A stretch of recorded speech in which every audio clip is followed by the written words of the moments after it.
Give you a quick update on the S10 and check on this real quick. Ooh, another aluminum plate down in there. Leave that open so it can cool. And yes, I scraped the dross off of it. It's clean aluminum when it goes in there. I made a video on that earlier. I might edit a piece of that in right about now. I feel like melting aluminum.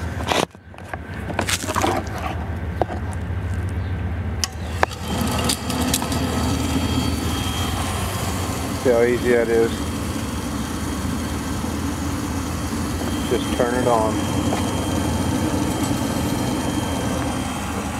Nice and quiet.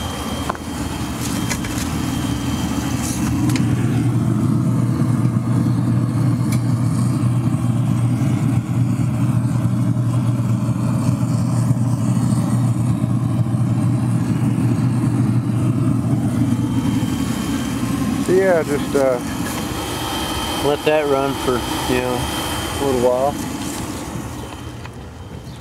Make me another one of these aluminum plates. There's one there I made. Where's the one from the other day? Made it a little bit thicker. Oh, I'm already using it for stuff. Yeah, here's the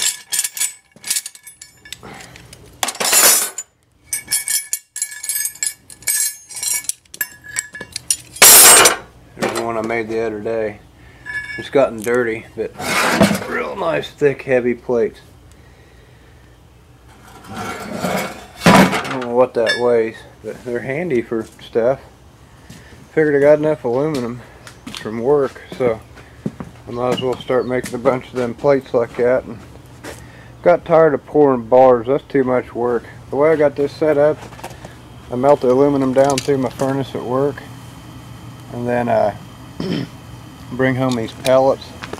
I mean, if it's pretty clean aluminum, I'll throw it in there, but bring home these pellets, and it just it runs down into the water, and they're pretty clean. I'll throw them in there, and then I'll pull the dross off. I got a little tool right here that really needs to be in the furnace heating up. So yeah, I'll pull the dross off of it, knock it down there, and get it pretty clean, and then just shut the furnace off and let it cool. This thing works so good. Clean, burning, don't smoke. Plenty hot in there, that's for sure. And it uses like so much less fuel than the other setup. But anyway, enough of that. So anyway, yeah, I like to play with melting aluminum and stuff. Anyway, here's an update on this thing. It is done. It was making a funny knocking noise or ticking noise out of the transmission, and I drove it around the block and it got worse. So I pulled it back in the shop, gave it a good couple, 3, 4, 6,000 RPM throttle whacks. Nothing really changed. It still made the noise. I could tell it wasn't in the engine. I still got good oil pressure, and if it'll rev that high, just 6,000 RPMs, like it's fine, obviously. So the engine's fine. Apparently the noises come from the transmission. Then I went to make a video earlier and fired it up, and no more noise. So it actually, it was idled down real low. This thing's different day to day on how it wants to idle and how it wants to run. I don't know if it's humidity or atmospheric pressure or not a good carburetor. Even though it's a really nice carburetor, I don't know. I still need a new starter button, I know.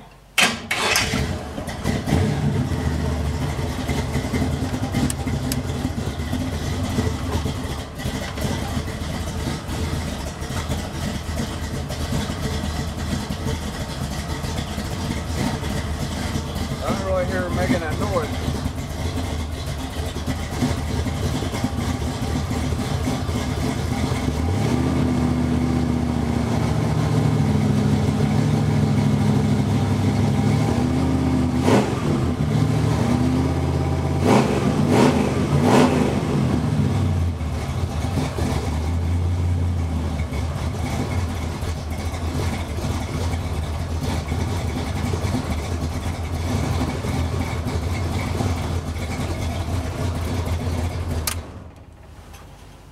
So yeah, there's ain't making no noise anymore, so I guess it just needed driven.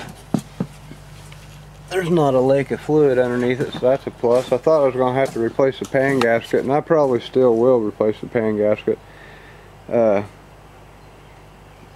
I don't like them rubber gaskets. I like the cork gaskets. A little copper coat on one side, stick it to the pan real nice, and then grease the other side and slap it together. Don't leak a bit. I've always did that, and I never had, that's the same thing I do on valve cover gaskets. Never had a problem with them leaking. Same thing I do to oil pan gaskets. Only I stick the gasket to the block, not the pan. You know, I use them one-piece gaskets. It looks like this instead of the stupid 4-piece Chevrolet gaskets. I use these big, nice, thick ones. They're real awesome. I highly recommend those if you have to replace a oil pan gasket on a small block Chevy. Use the one-piece gasket. They're awesome. So yeah, this thing's ready to go back on the road and go racing. So huge, thanks and shout out to Josh Bailey. That's awesome. This transmission seems fine. I mean, like I said, it's making a funny noise, but it came out of it, so I don't know what the hell that was, but seems just fine. So we're gonna go take it to the nearest drag strip near you and see what happens. I don't know. I'd like to go tomorrow actually. I'd like to go to Lyons and watch the farm truck and Asian run. I can't run this because it said no fuel cells, must have full interior, blah blah blah, rules. They want it to be a street car. Well, this is a street car. I drive it on the street. It's street legal. It's got plates, insurance, turn signals, headlights, everything except for windshield wipers, and that's, just because I haven't hooked them up yet. Everything's there. I got the wiper arms. Okay, I might not have the wiper arms. I don't remember where I put them. They're somewhere where I got that Sonoma out there. I can rob them off it, but that's not a big deal. I mean, street cars don't need windshield wipers. Heck, I mean, if you want to be technical about it, this is more street car than any vehicle I got because it's probably the most reliable.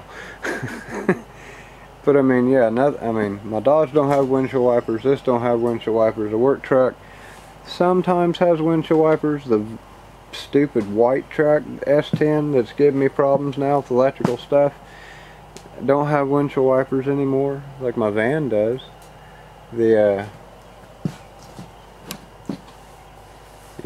van does. That's like literally the only thing that has good headlights where you can see to drive at night, and good windshield wipers that actually work and work all the time. So yeah, I don't know. I'm tired. I've been working on this thing all afternoon. Now I got to go work on the scrap hauling truck. This big ugly thing out here. So yeah, waiting on that to cool off. I need to clean my shop up, move this thing out of the way, and probably start working on that because I need to haul scrap with it. Although I do really enjoy driving my van. I need to just take that out there and leave it again, but I need to find somebody to drive it. I don't know. So yeah, this is going to take like another year to cool off with all them insulation bricks in there. Woo, don't drop the camera. Yeah, ooh, how thick is that one? Yeah, I maybe should have added a little more aluminum to that. I'm almost half tempted to put more aluminum in there and fire it back up. That's a little weak. That plate ain't very thick. I guess I'll just leave it alone. I need to add more aluminum next time. I'd put it all in there at once, let it melt, skim the dross off, and then let it cool and dump the plate out. But apparently I need to put more in there. I added more to that one, but I need a way to, I need like room in there or something to have, a rack or something where I can lower stuff down in there and get it really hot and nice and dry before I put it in that molten aluminum. I don't like adding stuff that's been laying around into buckets and stuff that might be wet into that molten pool of aluminum, because I don't like wearing that molten pool of aluminum. So yeah, water and aluminum don't mix. You can pour molten aluminum right into water, but you don't want to put water into molten aluminum because it explodes. Didn't learn the hard way. I've just seen people learn the hard way, and I'd rather not, do that. So, well, I'm tired, I'm rambling, so I need to get with it and start getting stuff down. I'm going to go upload this video real quick. Sorry it's so long. I don't know how long it'll be exactly because of the part I edited into the first part of this or whatever, but if you like it, cool. If you don't, cool. I mean, if you don't like my videos, why are you watching in the first place, you know? I don't know. You guys, thanks for watching. Appreciate your support, and all my new subscribers. There's getting to be so daggone many of you guys, that, so many of the new subscribers, that I don't know anybody, and I don't recognize you when you comment on my videos. That's weird for me. Most of the time I recognize the people that comment because it's been the same ones for like a bunch of years now. So yeah, I don't know. You guys take it easy, and I'll see you in the next one.